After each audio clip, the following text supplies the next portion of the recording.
Hey, what's up, folks? Welcome back to On Texas Football. I'm lifetime Longhorn Rod Babers. Pleased to be joined by another lifetime Longhorn, my man CJ Vogel, who's there at SEC Media Days, boots on the ground, which we'll talk a lot about today. Also, we got our own coach from a high school football coach, Coach Bob Shipley, but also was on staff at the University of Texas for multiple head football coaches.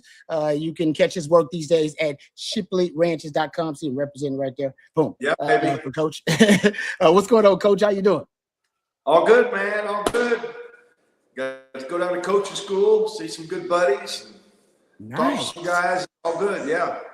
Oh, yeah, we got to get coaches. I didn't know you was down there at coaching school, Coach. We got to get your thoughts, Dan, about that because we had some guys down there, too. Jeff Howe was down there. My man Jordan Scruggs made it down there, too. So the OTF was well represented, as they are at SEC Media Day. Shout out to our friends over at Vaughn Lane, Prize Picks, Hardgrove Roofing, also Zen AI. We'll tell you more about all of our sponsors coming up a little bit later on. We'll start talking about the teams who were represented at SEC Media Days today. We'll get into Oklahoma first, but whatever you guys want to talk about, throw it out there. Questions, comments, we'll try to address as many of them as we can. Super chats, always jump to the front of the line. You can interrupt the show anytime. Just throw out a super chat. All right, CJ, you were there. Oh, happy belated birthday to Jackson. It was a few days ago. I didn't know that, Coach. Yeah, July 17th.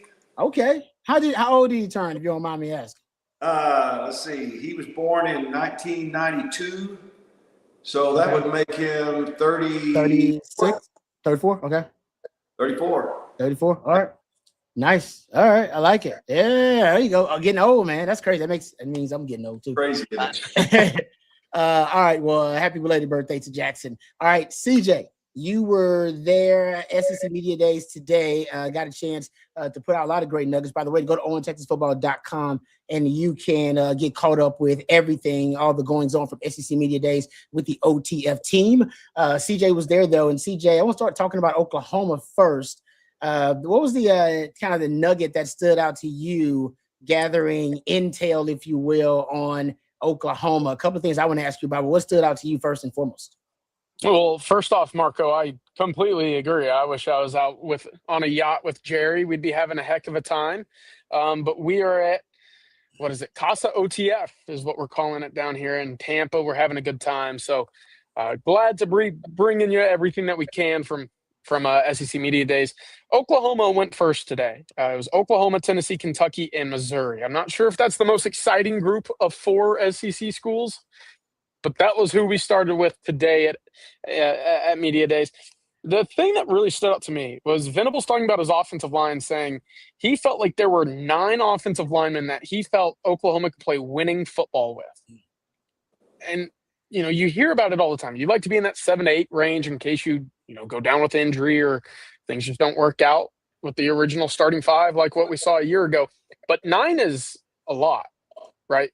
Especially considering what we saw a year ago with Oklahoma, where that offensive line was not very good. They were bottom 5 in a lot of rushing metrics, 29 sacks allowed, ranked 88th in the country, which 29th is actually much improved from a year ago when they allowed, or 2 years ago when they allowed 50.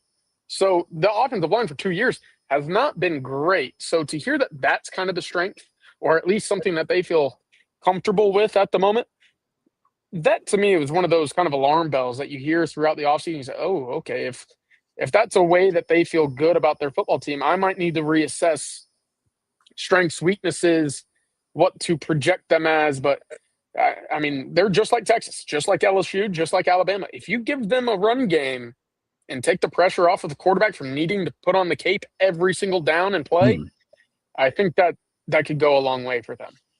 Well, also, Coach, the complementary football element, right? You give them a run game with a Venables defense, too.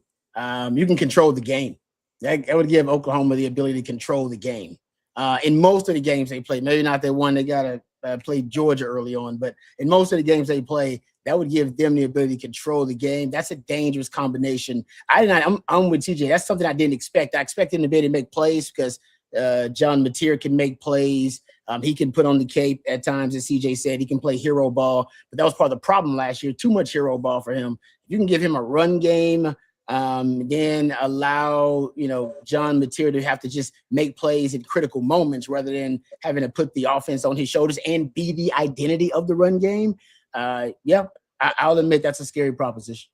Yeah, I got a couple thoughts on that. First of all, if his assessment is accurate, then Oklahoma is going to be much better than I thought they were going to be. I agree. And secondly, the second thing is on the other side, what are you expecting to say? What did our coaches say last year at this time about our offensive line? They didn't say we suck. I mean, you can't say that as a head coach. You know, you're hoping for the best, but that was one of the most surprising things that I read about today was that assessment, and not just like 7, but as you said, 9. 9. So, Coach, I was going to ask you that because I'm with you. You know, it's SEC Media Days. You're the head coach of a program. You're there to, you know, pump some sunshine into what you've done all offseason. Get your fans excited, make a headline or two, you know, stir the pot. But, you know, you could have just said, hey, we feel good, right? We feel improved from a year ago. To be that specific, I think that's when Hank was sitting to my right, and I kind of looked at him. I was like, you heard that too, right? Like 9's a different level, right? So I don't know what we would have classified Texas as a year ago when it came to the 2 deep. I think, you know, you look at it and you're like, oh, Daniel Cruz, Nate Kibble, like you feel pretty good about what these guys could do, but ultimately we were wrong, right? Texas was 5 deep and 5 deep only, basically. So that's interesting, especially now that you're not having to start true freshmen on the offensive line for Oklahoma. So again, I won't go too much further into it, but to hear that from Venables and to know that, okay, if they are improved in that run game with older players now in the trenches, that's something that I think should at least be circled and say, okay, we'll come back to this down the road. No, I'm with you because I'm trying to think the last time we would have even said Texas was 9 deep on an O line. Like when? For him to say, I mean, so for him to say that, is he saying that he has 9 starting caliber offensive linemen that he believes can start? Is that basically? Well, he said winning. They can. He right? said that he can win with. They have winning. Yeah. So define winning. Is that like, you know, winning? 7, 5, 6? I mean, you know, what is winning? Yeah, a little 9-6 game. Yeah, You got a good kicker. Just get to the 40, right? Yeah, maybe it is. Somebody says 20. I don't know. 2005, 06 is what Sandman said. Maybe around that time you got during Texas's heyday, like the prime of Mac's run, the apex, the zenith of it. Yeah, maybe you were, because I got to go find how many guys they put in the league during that time. But you probably got to the point where you believed you probably had 7, 8, 9 starting caliber offensive linemen. But it's been a while. But I would say these days it's tougher to do that. That's the whole point. Is remember the conversation this offseason, even Sark talked about it, that nobody can everybody's having offensive line issues with their O-line, right? With the modern age of college football, because you can't really stockpile a ton of talent. If you're going to develop O-linemen, those guys want to leave, they're not playing. And you're trying to develop them and, you know, through your form system. They don't want to stay around for the form system. They're trying to get paid, they're trying to play. And so it's thrown all the O-line development out of whack in college football. And there's been multiple complaints about it from coaches.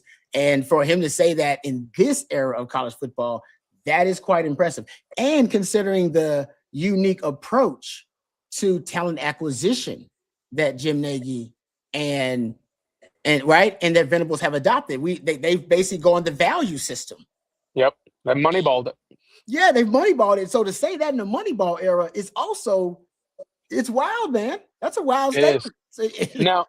Now the thing I will add, and KD35 I am the best mentions it. Who are the running backs, right? That's great, you know, to have an offensive line that you feel like could be deep, to feel like could be an impactful unit on the field. But you also need some running backs. You also need a running game, and that's something that with Oklahoma, I'm not sold on the running back position by itself, right? You know, there's some talent there, but I think they returned basically everybody from a year ago without DeMarco Murray, their position coach.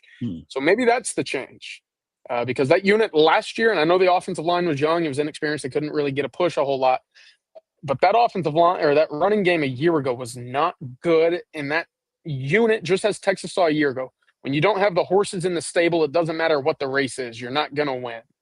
And that's the difference this year is Texas thinks that they do have horses in the stable that can go the distance. And with Oklahoma not having made that change through the portal, I don't know if I sit here and say their running game, even with an improved offensive line, is going to be super threatening because of the lack of game changers at the running back position. No, that's good. It's a good conversation. Also, believe, and I think CJ, you had this note too. I'm not sure what the Oklahoma player was. Oh, Taylor Wynn. Yeah, Taylor Wynn. Taylor Wynn, the edge defender from Oklahoma. Apparently, some Longhorn fans are upset with his comment that Texas OU is basically, I don't want to misquote the man, but I'll paraphrase. It's basically kind of just they're going to treat it like they treat every other game. Yeah. That's basically what he said. And some Longhorn fans took offense to this. Coach, you're a coach. What's your thoughts about it? Because that seems to me that's coming from Venables. You better not approach it like it's any other game. Rod, you're the only one of us three that played there. You and Steve. I mean, you can you approach it like it's just another game? No, I don't think so. I don't. No. I mean, I've been on the sidelines for 4 or 5 of those games, and was in the press box in one game, but it ain't like any other game. It's like no other game. Exactly. But Rod, do you admit that in the locker room? It's like this is what we've been waiting for. This is kind of like, we've had this circled.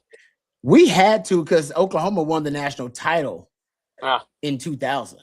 So in addition to being a rival, they were also at times the standard of college football. They had become quickly the standard. So that was, for us, it was, hey, that's it. Your rival is the best team in college football. You got to do something about it. So for us, it was circled and talked about, discussed, and, we couldn't beat them at the time. Yeah, it was talked about and discussed. So Texas is the standard right now in college football. That's Georgia and Ohio State winning, and now Indiana winning national titles. But the hope is that this year they will be. But for Oklahoma, it's weird that they would have that mentality when they've been on the losing side of that more oftentimes than not in the Sark era. You would think it'd been circled for them, but maybe that's just life in the SEC. We were in the Big 12. In the Big 12, you only had 2 big dogs for the most part. Yes, K-State coming in every now and then, and later on it changed after Texas, as Mac kind of lost his grip on the dominance of the Big 12. But I think ultimately, if that was me, I would have it circled. Yes. Yeah. That's exactly where I was going to go with it, Rod, is, I think it's fine to have the approach of, hey, it's just another game. I don't really take offense to that, but at the same time, that is what every fan in either fan base has circled, right? That early weekend in October, you meet in Dallas to play Texas, you meet in Dallas to play Oklahoma. If you're Oklahoma, you have to sit there and say, hey, we haven't scored a touchdown in 3 out of the last 4 Red River shootouts, right? This game has to mean something for us. We made the playoff a year ago. Texas did not, but at some point that game still has to mean something. It can't just be another one. So we do have the clip. Matthew, if you don't mind bringing that up, this is Taylor Wynn talking about it this afternoon. Over Texas. I know you guys play a lot of great opponents, but what's kind of the sense of urgency to finally get a win over Texas? It's not a sense of urgency. They're just one of the games that we play this week. They're no different than any other opponent. They are very, very talented. They are very, very well coached. That's what we look forward to. It was respectful. It was respectful, but at the same time, it's like, show me something that you care. Show me something that game still matters to you in your locker room, because what we've seen on the field over the last 3 out of the last 4 years, it's not been competitive. That's got to mean something to you. If you get your teeth kicked in like that, I'd like to see that it mattered. Yeah, that was, like I said, it feels like the other guys in the locker room got to be saying it, or that's got to be coming from the coaches to feel that way about that game when I've gotten my butt kicked in that game, by the way. So I'm not speaking of someone who hasn't experienced it. I've been on the Old Testament, old biblical style butt whipping side of that Texas OU game. And he asked too. And I wonder, man, that I would treat it differently if I was him. And yeah, so that's interesting. Okay. before we get to some questions, we got some questions and we got some other nuggets to get to from SEC Media Days. Let's thank a couple of our sponsors really quickly. Let's thank our friends over at Prize Picks. Let's thank our friends at Prize Picks. We appreciate them and all of their support. And folks, if you're not picking with Prize Picks, I'm telling you, you're doing yourself a disservice. It is one of the best ways to improve your sports viewing experience. All right. It's just going to make it that much better. That's what I love about Prize Picks, and you'll love it too. The summer sports calendar is loaded. It's packed. The World Cup just wrapped up, but still got baseball rolling. WNBA is in action. Whatever you're into, Prize Picks gives you a lot of options, right? And it's really, really easy. You're picking more or less on player stats, player projections, and it's simple. It doesn't take a lot of time, and it's really, really fun. You build your lineup, submit it, and then you're locked in. Right now, it's available in all 50 states, which is really cool, including the great state of Texas. You can download the app, use the code HMA, play $5, and they'll give you $50 in lineups instantly. That's the code HMA. 5 gets you 50. And as always, play smart, play responsibly, play with our friends over at Prize Picks. While we thank our sponsors, let's thank our friends at Von Lane as well. If you are traveling for any reason, for business, to go visit family, think about our friends over at Von Lane. A lot of you are traveling, coming up for the season, traveling to Austin for those home games from Houston and from Dallas, and you don't want to worry about all the traffic and worry about parking. Think about Von Lane, folks. I've taken it several times myself to Houston, to Dallas, to Fort Worth. I love it. I'm a big fan of it, and you will be as well. As first-class travel experience on the ground. You board in minutes at a private hotel terminal. You have complimentary Wi-Fi, which has been upgraded with Starlink internet. Also, you have hotel, snacks, beverages, hot towel service on every trip. They even have complimentary meals on certain departures as well. Right now, Von Lane is serving Austin, Dallas, Houston, San Antonio, Fort Worth, Plano, the Woodlands as well, Nashville, Memphis, Atlanta, and Knoxville. If you're traveling with the team, you can charter your own Von Lane coach and design the trip and pick up the drop-off. That's vonlane.com, VONLANE.com. And if it's your first time riding, enter OTF26 at checkout to receive $20 off your first ride with Von Lane. That's Von Lane, your private jet on wheels. All right. Thank you very much to our friends over at Von Lane. All right. Let's get back to it. Oh, we got a super chat from Brandon. Thank you, Brandon. OTF fan number 1. Appreciate you. It says, wow, Rod, I ain't old yet. I was born in 1992. I'm 34 come November. Man, that makes me just feel old. Yeah, because that's all it does. But I appreciate the super chat, but it's just making me feel old, man. No doubt about it. But I'm telling you, next time, when's your birthday, Brandon? Let me know, man. Let me know. All right, November what? We might do something special for you. Appreciate that. All right, let's get back to some of the nuggets from SEC Media Days. I thought the Eli Drinkowitz stuff was pretty interesting because I'm a little concerned about, I want to know about that Ahmad Hardy timeline. He did say that he's been cleared, correct, CJ, to play? I mean, so to practice, I should say. Yes, cleared to get back into the work. He said in 5 to 8 weeks is kind of the timeline to get pads on and get rolling. So look, he might not be fully ready for the beginning of the season, but right now he is participating in practice. He's essentially a full go until pads come on and start hitting. Yeah. Okay. That's good. So he's going to play this season then. It sounds like that he's going to try to play a couple of games. Well, at some point, that's why the timeline may work out where he's playing for the Texas game. That's why it matters to me because that game is a little bit later on. Later, November. Yeah. And I feel like if you're going to, put up a timeline and try to, have a goal to come back, that might be the one. So just to keep an eye out for that for Longhorn fans. A lot of folks out there want to know about John Mateer. Did you ask a John Mateer question? Did you ask John Mateer a question, CJ? I did ask him a question. It was about the offensive line. I wanted to build off of what Venable said. I asked him about Ryan Foji, who's expected to be the true sophomore right guard, and Michael Fasusi, who obviously had a stellar freshman campaign. He had a funny answer. It was probably taken out of context a little bit. But no, nothing. I don't know, man. We need him to graduate. We need him to move on. I need this personally. Selfishly, I need him gone. Him gone. Yeah, no, I get you. People took it far. They took it and ran with it, CJ.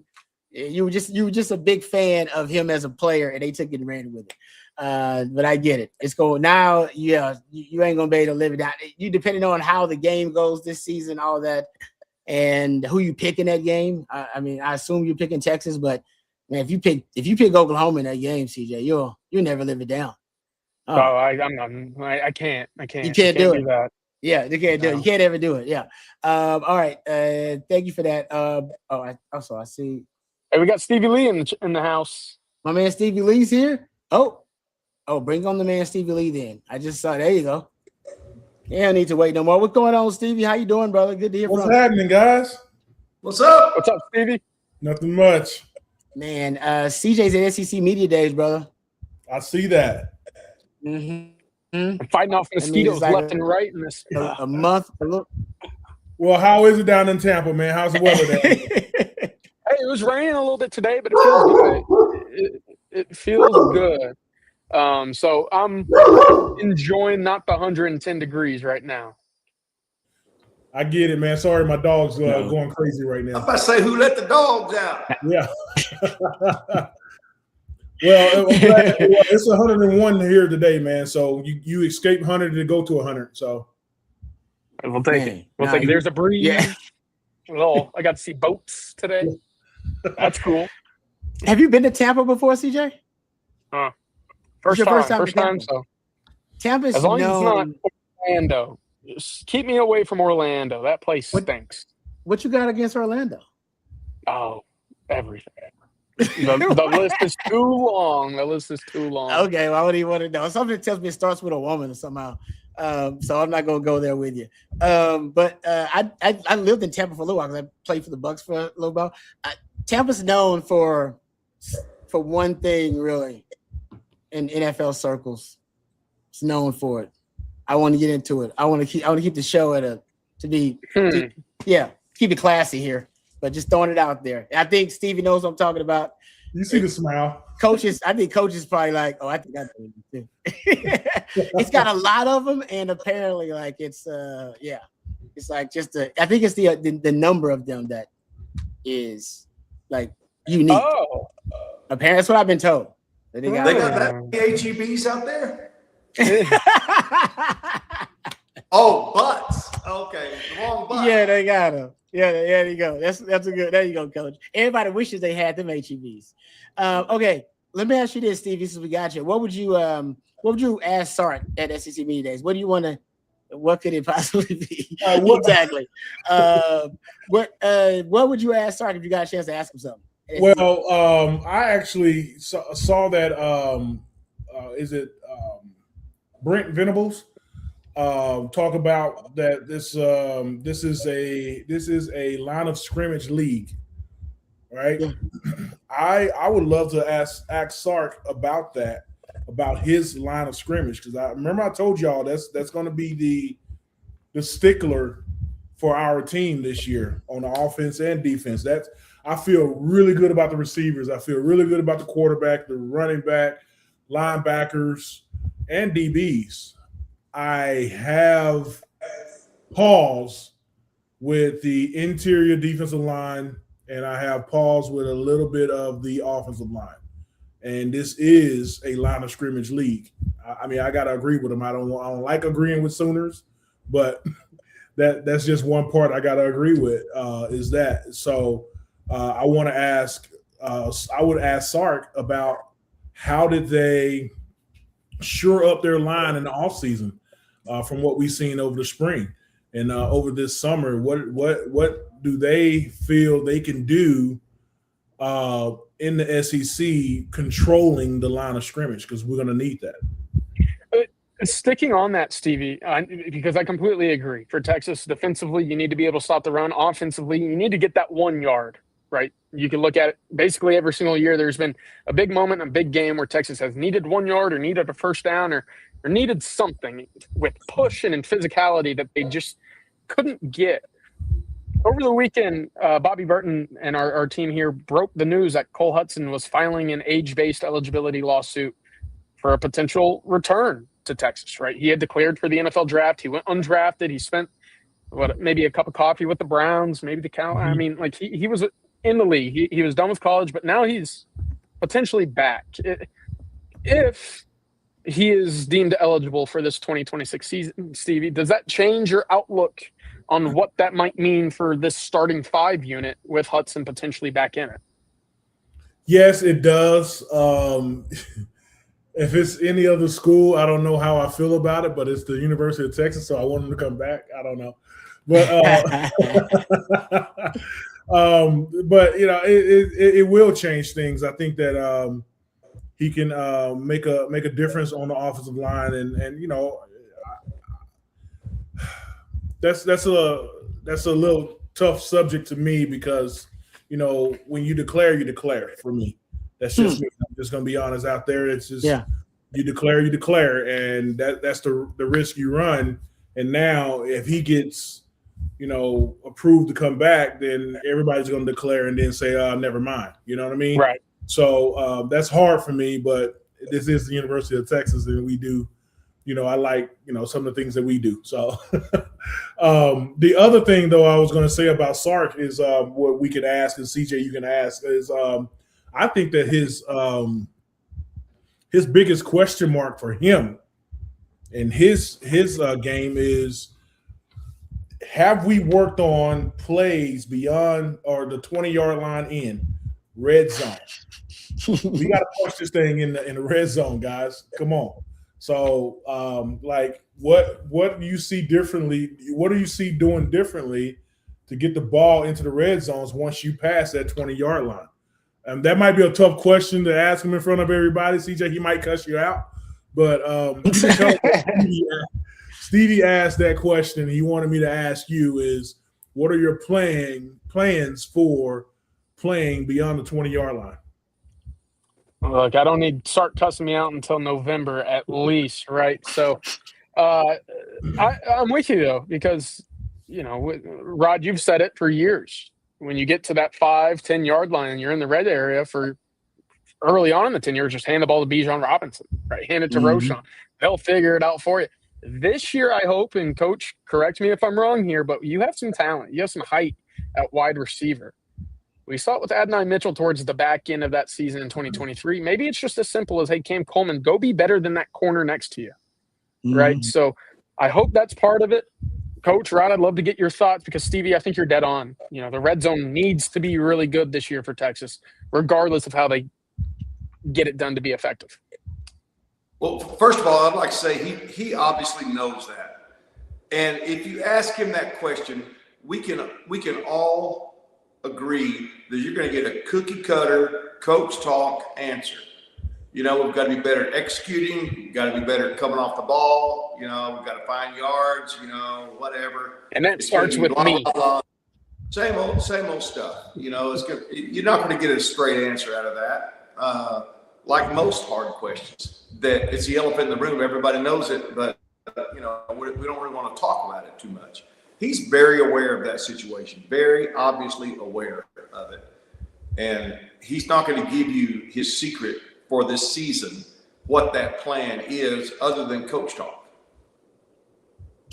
It is really interesting, though, because he had it at Alabama, right? He was elite. They had in 2020, I mean, they were 8th in red zone scoring percentage. I think they were 5th in touchdown percentage in red zone. This last year there at Bama. He comes to Texas, and then, you got Bijan and Rojo. So, of course you're going to be elite in the red zone. Nobody can stop those guys, and they got that violent twitch that you need. Both of those guys had that.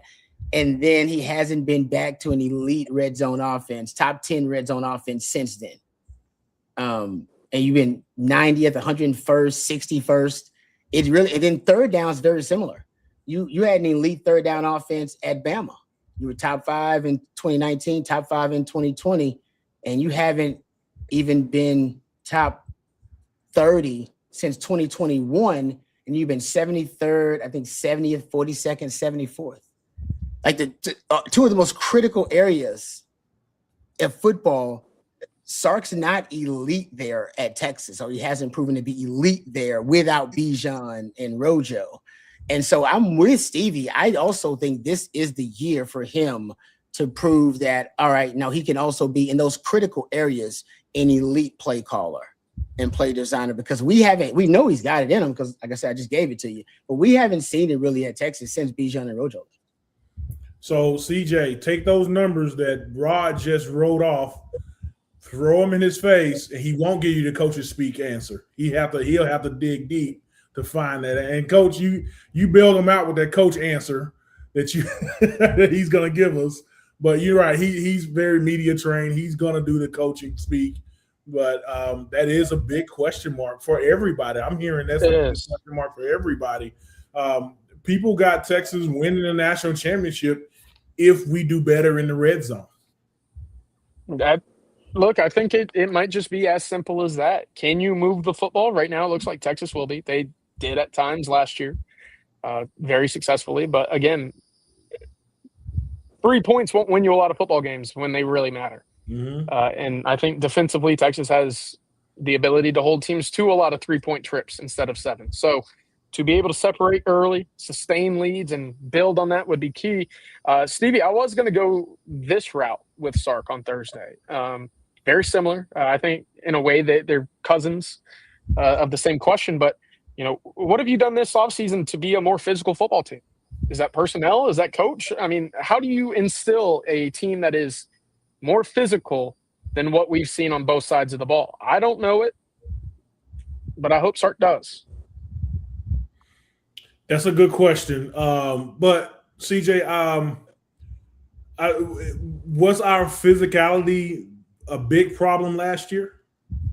On the offensive line, I think so. On the offensive line, you think so? Okay. I think so. And hey, early on, you saw something in that defensive line that made you say, I don't know if I believe in them fully. So I don't know if that's physicality. Oh, wait, man. You're throwing my words back in my face. Got you. He got you.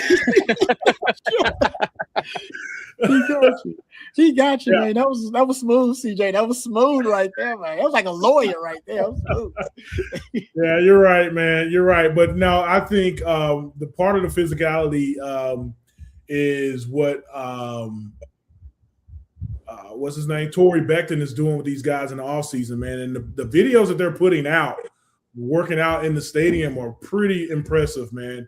And the technology in the locker room or in the weight room and things like that, I think that we'll get past that point and we just get nasty in the line. That's just the question mark I have. I fully I'm confident that they'll work it all out and get it all done by the second game of the season, which I'm looking forward to, man. But it is a question mark, though. You're right, CJ, but it's not a bigger question mark for me than that red zone question. Yeah, fair. Yeah. Paxton said Muschamp, baby. That could be it.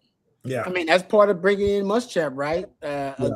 Aggression, physicality, intensity. There were some traits that I believe Sark thought his team lacked last season. And I'm not saying Muschamp's going to bring all that, but Paxton, I agree with you. Some of those traits, I think he just wants. If Muschamp's defense, a physical phase of a team, say offense or defense, it can also, I think, influence the identity of the other. And I think he's hoping that defense does that for the offense too. But Sark has tried to be more physical, guys. He's called more gap power scheme runs than he has in any time he's been at Texas last season. I think trying to be more physical. I do think he has, ultimately, I think Sark, that's why he's committed to the run game.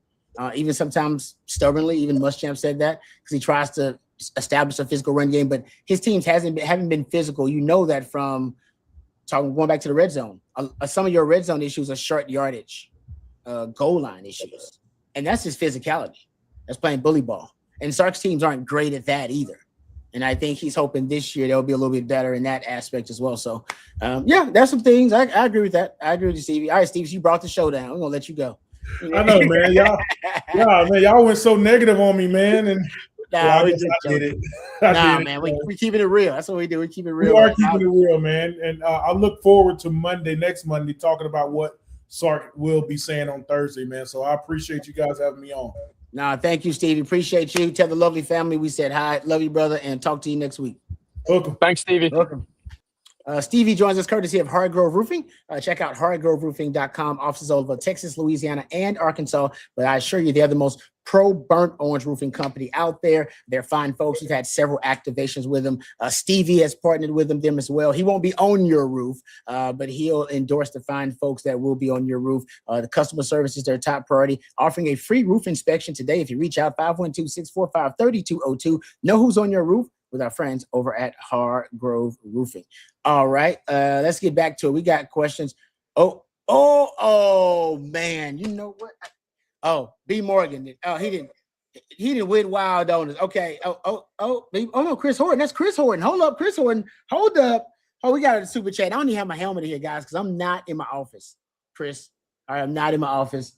So I owe you, Chris. I owe you a helmet. All right. You put my helmet on. Coach, don't do it. Don't break the helmet, Coach. No, I already broke it. All right. You already broke it. Chris says Matthew hating on HEB and Dr. Pepper. I can see why you leave him behind the scenes. Wow. Yep. Oh, hold up.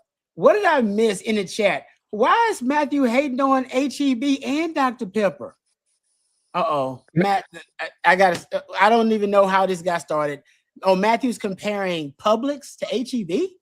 What? Word in the house. I got to the house a little bit later this afternoon. Word in the house was that Hank kind of beat him about pretty badly in a game of pool earlier. So Matthew's a little grumpy.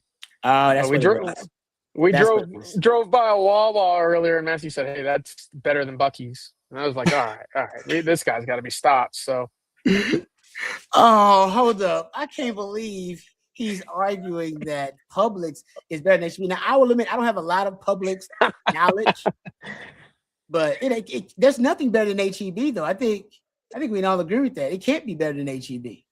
There's no way there's a grocery store better than HEB. HEB is God's grocery store, man. All right. I'm going to get a water or two dumped on me tonight because I think I stretched the truth a little bit on some of that. And what's the issue with Dr. Pepper?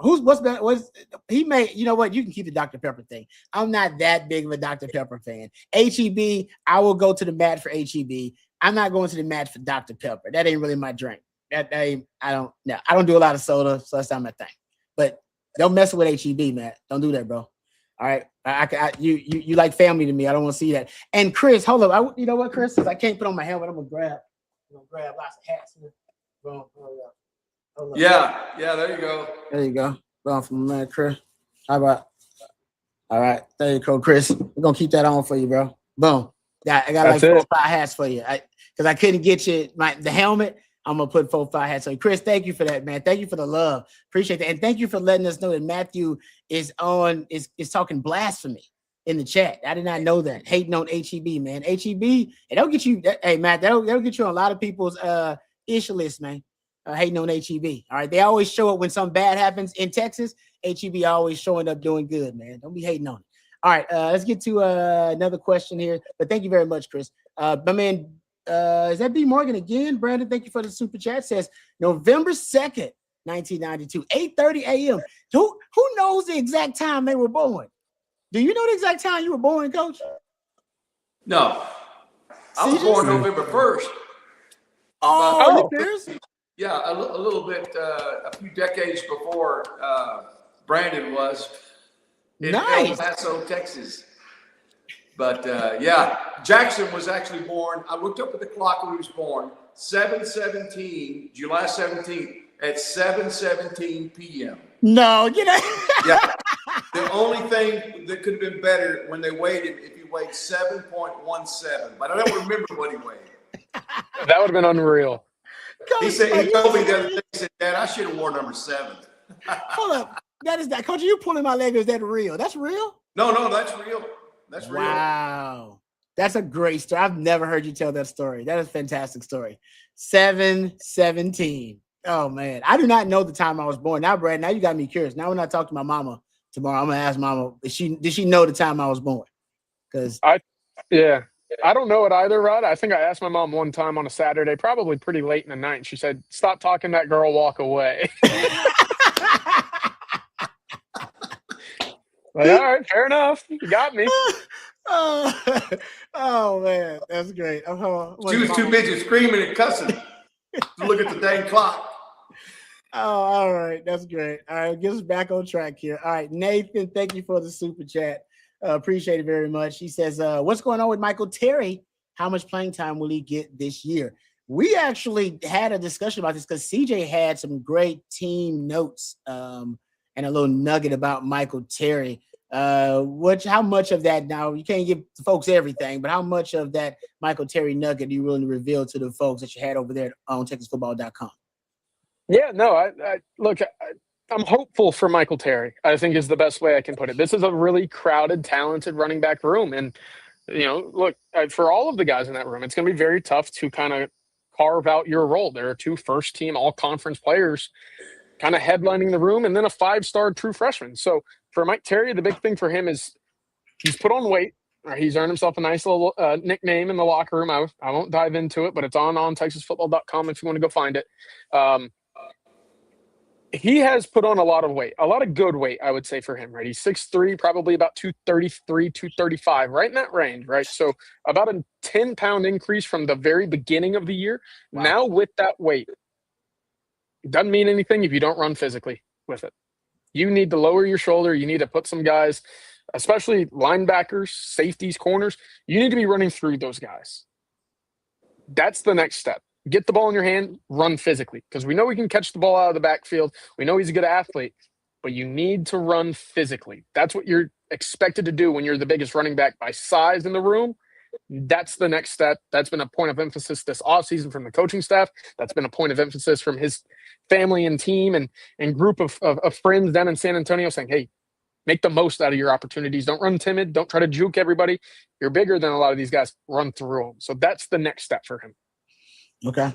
Like that he's put on some good weight. Shows that at least he's embracing kind of the reinvention of his skill set as a player. Because he wasn't, he was just a skilled offensive weapon. And now they want him to turn himself into a physical running back. So that's going to take a little time. For any more excitement that you want around Michael Terry, I was told that this offseason he watched a little bit of Deontay Foreman's tape. Ooh. And how I think the balance there for Deontay Foreman is fantastic, but it's that ability to get hit once, brush it off, and then keep going, right? And we also talked about it when we built our perfect running backs. The one-cut ability, the vision, really, really good. So I know that's a lot to pair together, but that's something that I think this offseason they've really worked on, or he's really worked on, is, all right, how can I add more pieces to my bag with the ball in my hands than what I had coming into the year? Deontay Foreman, so underrated. Think about what he did on teams that didn't have a lot of a supporting cast around him. 2,000 yards, and he was pretty close to being kind of a one-man show. I don't want to disrespect the other guys, but he was amazing. He was extraordinary. He really was that season. Was that 2016? The 2016 season, I believe it was for him, if I'm not mistaken. 2016. Was it 16? If I'm not mistaken. It was 16. It was 16. Oh man, that year was. He was just like he could not be. I don't think there was a game where he was stopped. I'm trying to think of a game that he had a game where they neutralized him. Maybe they were trying to stop him. They ain't stopped him yet. Dude had his shoe. Remember the shoe? The shoe. He lost the shoe and burnt off on him, losing the shoe. Oh man, that was a magical season for Deontay. All right, good reference there. Appreciate that. Also, Chris wants to know, since he threw out the beautiful super chat, where can I get one of those hats Rod B is wearing? ShipleyRanches.com apps. Suede and Shield Co. Something like that, yeah. Suede, I think that's Jordan's boy's name, Suede and Shield. I think it's Suede and Shield. Yeah. SuedeandShieldCo.com. Hey, I can't give. I have a hard time getting them myself. Okay. Hey, Coach, I take care of mine. The Coach gave me. I don't wear it a lot because I ain't got that many of them. I got like 2 or 3, and I don't want to wear them out. They clean too. Ain't gonna lie, they nice. I get compliments on them all the time, and people are like, the Shipley. I'm like, yeah, the Shipleys. The Shipleys. It's like it's only 2: Shipley's Donuts and the Shipley family. That's it. That's all the Shipleys we care about in Texas. No, I'm just kidding. If somebody out there named Shipley, I'm just joking. All right. Let's get back to a couple other questions here. How about this from Jack says, I have a question. If Cole Hudson's injection is successful, will will actually start at left tackle? No. I don't even know if there's a guarantee that he would start if he came back. Is there a guarantee he starts? He lost that job. He lost a starting job last year at left guard. Yeah. So is there a guarantee, CJ? I don't know if there's a guarantee, right? He would just be depth. Well, it wasn't or isn't necessarily guaranteed that Lawrence Seymour was going to start, right? It's that whole thing about coming in, win your competition, win your position. But look, is he better than Connor Robertson at center? Maybe, right? Maybe. Yeah. Is he better than Lawrence Seymour at left guard? Maybe again. Like, we'll have to wait and see what this staff thinks through fall camp. But I wouldn't say it's a guarantee one way or the other at the moment. Yeah. That's why he's trying to come back. Listen, I don't judge him for coming back. Because some people feel very passionately about him trying to get another year of eligibility. If it was me and I was in his position, I'd probably be doing the same thing. Just want full disclosure. If I can get another year of playing football and they're going to pay me to do it, I'm going to do that. And I'm going to try to exhaust every means and to do it, to try to play and get paid to do it. So I understand where the young man's coming from. I don't judge him for it. As a Longhorn fan, I definitely think it would be advantageous to have a former starting offensive lineman coming back as a depth piece when your biggest issue last year was your offensive line. So, all right, a couple other questions. Wait a minute. I won't go say anything. But I'm going to say something now. He was part of the problem last year. He was part of the problem last year. That's true. That's why I said depth piece, Coach. Depth piece, right? Depth piece. I think it's a competition piece. I'm not. It's one of those things when, whether it's a politician or a quarterback or something, you finally get that change in leadership or change in tenure, and you sit there saying, okay, it should be better next time around, right? That unknown gives you hope. And so I think what happened this offseason is, you saw a lot of that interior depart. You said, okay, it can't be as bad as last year, right? These guys have to be better, right? Brandon Baker spinning in has to be better. Lawrence Seymour, a guy who received All-American honors and one of the big publications, he should be better. But now that you bring him back one of the pieces, it kind of brings in what was the doubt of, okay, are we sure we upgraded? Are we sure we're going to be better, knowing that it might just be running back that same unit? I don't know. We'll have to wait. But that's what that competition's for.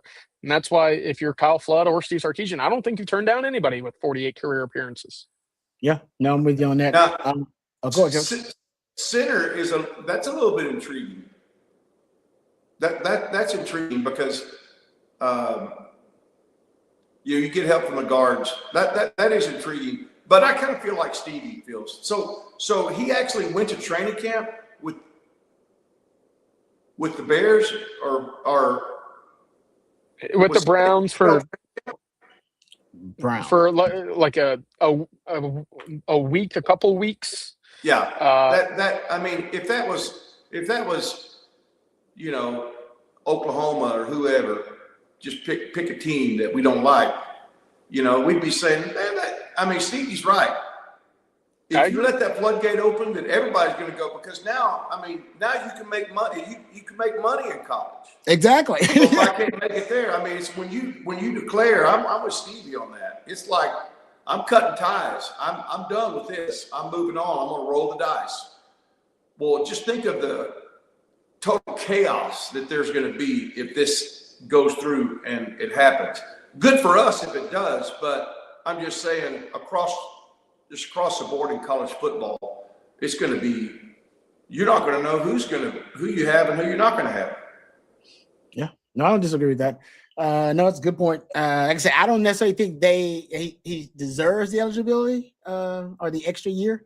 But like I said, if I was in his position, I'd probably be trying to get paid to play more college football too. So I'm not going to judge the young man for trying to do it. All right, let's thank our sponsors before we close things out. Let's thank our friends over at Zen AI. We appreciate them. Great new service here, folks. This summer, don't just watch the games. You can vibecast it. Zen AI is home of vibecasting, a new way to capture and share real sports conversations. No studio, no fancy gear. Your phone is the whole setup, arguing about who should have taken the last shot, breaking down every play, hit record, talk it out, and Zen AI turns that convo into a sports cast for you. And you can share it as clips, reels, even TikToks. An AI producer works behind the scenes, cleaning up audio, cutting highlights, and helping you tweak edits just by chatting in plain English. You can go live while the game is on, or you can record your hot takes right after. Bring your own co-host, or you can find another fan in Zen AI's network. This summer, Zen AI is paying new Vibecasters to launch their first sportscast. Humans are the talent, AI is the infrastructure. Zen AI is invite only. So head to zen.ai, that's zen.ai, to join the wait list. That's zen.ai, or tap the link in our show notes. Thank you very much to our friends at Zen AI. And let's thank our friends at Von Lane one more time. Von Lane is fantastic if you're traveling shorter routes in between major Texas cities or in the region in general. If you're driving yourself, it also can be stressful, dealing with traffic and road rage. Obviously, dealing with airport stress with delayed flights and TSA and security checks also can be a stressful process. Nothing stressful about Von Lane. You arrive at a private hotel terminal, selling to one of just 22 oversized leather seats, complimentary Wi-Fi, snacks, beverages, and hot towel service on every trip. They also have complimentary meals on certain departures. They serve Austin, Dallas, Houston, San Antonio, Fort Worth, Plano, the Woodlands, as well Nashville, Memphis, Atlanta, and Knoxville. If you're traveling with a team, you can charter your own Von Lane coach and design the trip from pickup to drop off. That's vonlane.com. And if it's your first time riding, enter the code OTF26 at checkout to receive $20 off your first trip with Von Lane. That's Von Lane, your private jet on wheels. They also have brand new routes from the Woodlands to Austin for you folks who are thinking about game day travel. If you're traveling from Houston, or if you're traveling from Dallas or Fort Worth, look into Von Lane. It's a great way to avoid the traffic and the stress of dealing with traffic and parking. You can just come in on the Von Lane coach and get right to the game. All right, thank you very much to Von Lane. CJ, Mama Vogel did contribute a little bit here to the conversation. Says CJ was born at 8:04 a.m. Boom. How about that? There you go. Yeah, I 8:04. thought you would say something like, try pulling your bottom lip over and covering your forehead with it and tell me what time it is. I heard that's what childbirth is like. Mama Vogel's too classy for that. All right, we gotta let CJ go because CJ's outside in the dark and the mosquitoes are about to eat him alive. So thank you, CJ, for toughing it out. We appreciate it. Coach, appreciate you as well. Thank you to Stevie. Thank you as well to Matthew. He's the real MVP, even though he thinks Publix is better than HEB. That's ludicrous. But we still love him. So thanks to Matthew. Also, thanks to each and every one of you out there.